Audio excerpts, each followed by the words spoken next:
হে আমি হে তুমি দুটি নয় একজনই সত্য। হ্যালো স্বপ্না, কি হয়েছে স্বপ্না? তুমি কাঁদছো কেন? রাজু, অন্য জায়গায় বাবা আমার বিয়ে ঠিক করে ফেলেছে।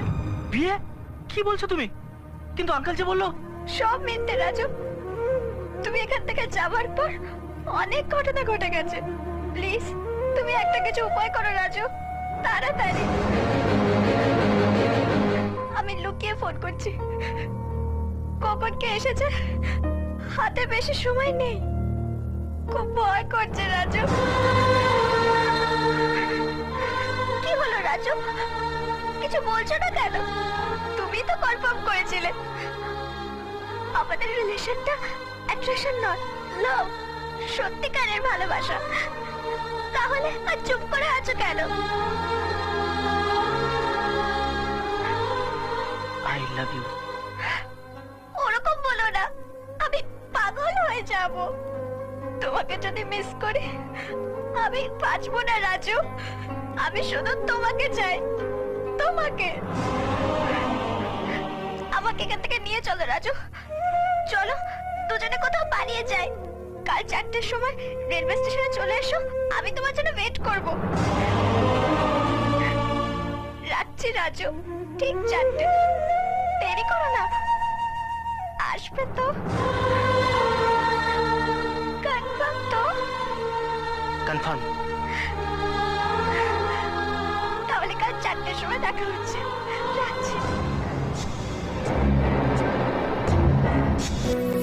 হে আমি হে তুমি দুটি নয় একজনই সত্য।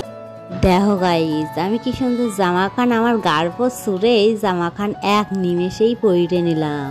হ্যালো এভরিওয়ান, আমি শ্রাবন্তী। তোমাদের আজকের এই অ্যাক্টিং ভিডিওটা কেমন লাগলো অবশ্যই কিন্তু কমেন্টে জানাতে ভুলবে না। আর এই অ্যাক্টিং ভিডিও করতে গেলে যে কত কি করতে হয় আমাদের তো পুরো ধারণারই বাইরে। এই দেখো, এই অ্যাক্টিংটা যেমন কান্নার একটা ভিডিও ছিল, মানে কান্নার একটা পার্ট ছিল, তো যেহেতু ওই অ্যাক্টিংটাই করেছি তো কান্না আমার কিছুতেই আসলে না। এটা তোমাদের সবার ক্ষেত্রে হয় কিনা, তবে আমার ক্ষেত্রে এটাই হয়। যখন আমি ভাবি আজ একটু স্যাড স্যাড কিছু রিলস বানাবো তখনই আমার কান্না আসে না। আজকের এই সিনটা ছিল একদম স্যাড একটা সিন, মানে কান্নার একটা সিন, তো কিছুতেই আমি সেই কান্না আনতে পারলাম। এত চেষ্টা করলাম, এত মন খারাপের যে সময়গুলো সেই সময়গুলোর কথা মনে করলাম, মানে কিছুতেই আমি সেই কান্নাটাকে আনতে পারলাম না।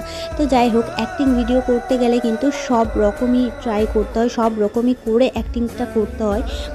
তো সেক্ষেত্রে আজকে মানে সেই কান্নাটা আনতে পারিনি, তো কান্নার অভিনয় করেই অ্যাক্টিংটা করেছি। জানি না কেমন হয়েছে, অবশ্যই কমেন্টে জানিও কেমন লাগলো তোমাদের। টাটা।